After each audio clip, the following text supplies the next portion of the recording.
এই প্ল্যাটারের প্রত্যেকটা খাবার খেতে এত মজা হয়, এগুলো আর এখন আমরা বাইরে যেয়ে খেতেই পারি না। বাইরেরগুলো মজা লাগে না, বাসায় বানালে এতটা টেস্টি হয়। 2 ধরনের চিকেন চাপ করেছি, সাথে শশার রায়তা আর এই সফট নরম একদম তুলতুলে নানের সাথে সবকিছু খেতে যে কি মজা।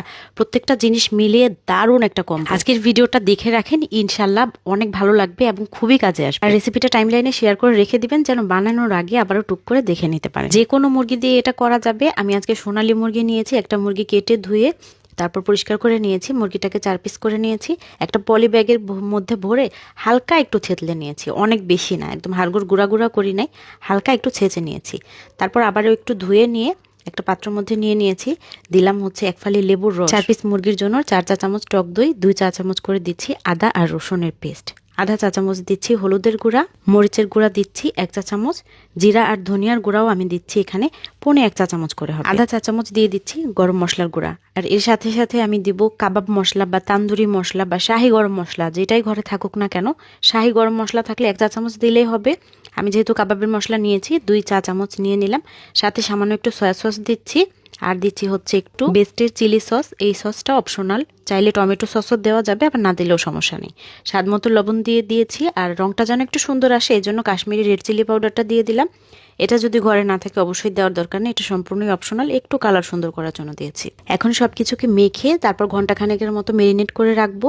আর চাইলে এটা আগের দিন রাতেও মেখে নর্মাল ফ্রিজে রেখে দেওয়া যাবে। ভেজে নেওয়ার আগে চিকেনগুলো বের করে এরকম শুকনো বেসনের মধ্যে একটু গড়িয়ে চিকেনটাকে পুরো কোট করে গরম তেলের মধ্যে ছেড়ে দিয়ে ভেজে নিচ্ছি। চুলার আঁচটা প্রথমে মিডিয়াম হাইতে রেখেছিলাম, আর তারপরে মিডিয়াম করে দিয়ে এগুলো 2টা পাশে বাদামি করে ভেজে নেব। আর যে মশলাটুকু বেঁচে গিয়েছে ওটুকু কিন্তু আমি রেখে দিয়েছি, পরবর্তীতে কাজে লাগাবো। এখন ব্রেস্টের 2টা পিস দিয়ে আমি চিকেন চাপটা আরেকটু স্পেশাল ভাবে বানাচ্ছি, যেটা আমাদের বাংলাদেশে বিভিন্ন হোটেল রেস্টুরেন্টগুলোতে বানায়, খেতে খুবই মজা লাগে। অল্প একটু চিকেন দিয়ে অনেকখানি চিকেন চাপ বানিয়ে নেওয়া যায়। তো ওইটা যেহেতু আরেকটু প্রসেসিং করবে জন্য এটা আগেই তুলে ফেলেছি, আর ওই 2টা চিকেন আরেকটু ভেজে তারপর তুলে নেব। খুব বেশি করে ভাজছি না, চিকেনের গাটা শুধু একটা মচমচা হবে আর ভেতরে যাতে খাওয়ার মতো কুক হয় এরকম করে ভাজছি, একদম করকরা করে ফেলবো না। আর এই চিকেন 2 পিস আমি ছোট ছোট টুকরা করে একটু কেটে নিলাম। এরই মধ্যে আমার এই 2 পিস চিকেনও ভাজা হয়ে গেছে, এই 2টা আমি তুলে রেখে দিলাম। ছোট টুকরার এই মাখা মাখা চিকেন চাপের রেসিপিটা কোন আপু যেন অনেকবার চেয়েছেন, আমি কমেন্টটা এখন খুঁজে পাচ্ছি না, আপু দেখলে অবশ্যই কমেন্ট করে। চিকেনগুলো ছোট ছোট টুকরা করে নিয়েছি, মন চাইলে হাড়গুলো ফেলেও দেওয়া যায়। এর সাথে কিছু কাঁচামরিচ আর পেঁয়াজ কুচি করে নিয়েছি। চুলায় 1 চা চামচ বাটার দিয়ে তারপর এগুলো আমি ভেজে নিচ্ছি। রেস্টুরেন্টে এইটুকু চিকেনের জন্য কম করে হলেও হাফ কাপ তেল ব্যবহার করতো। এই রান্নাটা পুরাই তারা তেল চুপচুপে করে, এজন্য দেখতে অনেকটা জুসি দেখায়। আমি একদম কম বাটার দিয়ে করছি, এটাও খেতে অনেক মজা লাগবে। চিকেনগুলোকে একটা সাইডে সরিয়ে রেখে ওই পাশে মেরিনেশনের মশলাটার সাথে একটু চিলি সস, টমেটো সস আর গোলমরিচের গুঁড়া দিয়ে ভালো করে কষিয়ে তারপর সামান্য একটু পানি দিয়ে দিই। চুলার আঁচটা মিডিয়াম হাই করে দিয়ে এই পানিটাকে মাখা মাখা করে নিচ্ছি। একটু বাটার, আরও একটু কাঁচা পেঁয়াজ দিলাম। বেশি ঝাল খেতে পছন্দ করলে এখানে আরও একটু কাঁচামরিচ কুচিও দেওয়া যাবে। সাথে দিয়ে দিচ্ছি একটু ধনেপাতা কুচি। এখন এগুলোকে সবকিছু নেড়ে চেড়ে বাড়তি পানিটুকু শুকিয়ে যাওয়ার পর চুলা থেকে নামিয়ে নিলাম।